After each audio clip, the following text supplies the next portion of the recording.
बांग्लादेश में इतिहास खत्म, पहली महिला प्रधानमंत्री की मौत, भारत को दौड़ना पड़ा ढाका, राजनीतिक भूचाल की शुरुआत। आज हम बात कर रहे हैं बांग्लादेश की राजनीति के सबसे बड़े भूचाल की, जब देश की प्रथम महिला प्रधानमंत्री रही बेगम खालिदा जिया की मौत हो गई है। 80 वर्ष की उम्र में ढाका के एवर केयर हॉस्पिटल में उन्होंने अपनी अंतिम सांस ली है। और ये खबर न सिर्फ बांग्लादेश बल्कि पूरे दक्षिण एशिया की रणनीतिक पॉलिटिक्स को हिला देने वाली है। खालिदा जिया, जिनका नाम केवल एक नेता नहीं बल्कि एक राजनीतिक संघर्ष, एक इतराना और दशकों लंबा सत्ता की लड़ाई का सिंबल था, आज वो इतिहास में समा गई। वह 1991 में पहली बार चुनी गई थी और बांग्लादेश की राजनीति को उन्होंने लंबे समय तक अपने नियंत्रण में रखा। उनकी राजनीति का सफर रोजमर्रा की राजनीति से कहीं आगे था, जहां सत्ता, विपक्ष और राजनीतिक प्रतिद्वंदिता का खेल हमेशा चरम पर रहा। लेकिन बात सिर्फ नीतियों या राजनीति की नहीं है।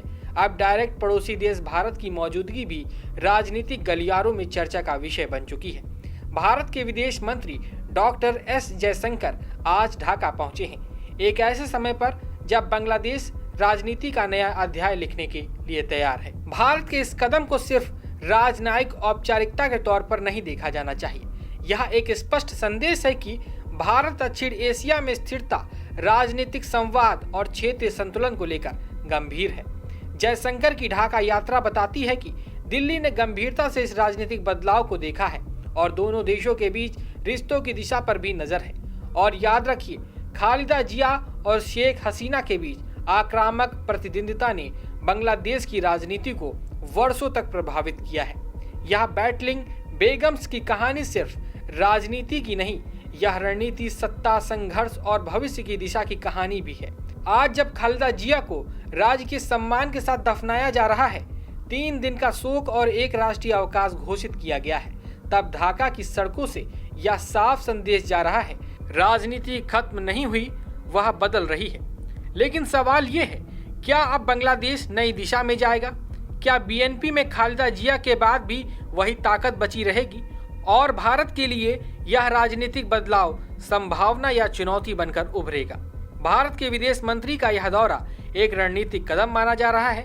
पड़ोसी देश की राजनीति में भारत की सक्रियता यह दर्शाती है कि ढाका और दिल्ली के रिश्ते अब सिर्फ पड़ोसी नहीं बल्कि रणनीतिक साझेदार की तरह आगे बढ़ रहे हैं। और इसी बीच राजनीतिक गलियारों में हलचल तेज है। कुछ विश्लेषक इसे कहते हैं, बांग्लादेश की राजनीति अब बिना खालिदा जिया वाले दौर में प्रवेश कर चुकी है।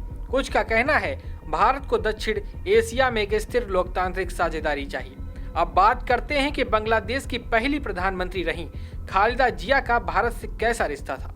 खालिदा जिया बांग्लादेश की 2 बार प्रधानमंत्री रही, 1991 से लेकर 1996 और 2001 से लेकर 2006 तक। उनके कार्यकाल में भारत से संबंध जटिल और अक्सर तनावपूर्ण रहे हैं। वे भारत की नीतियों को बांग्लादेश की संप्रभुता पर खतरा मानती थी।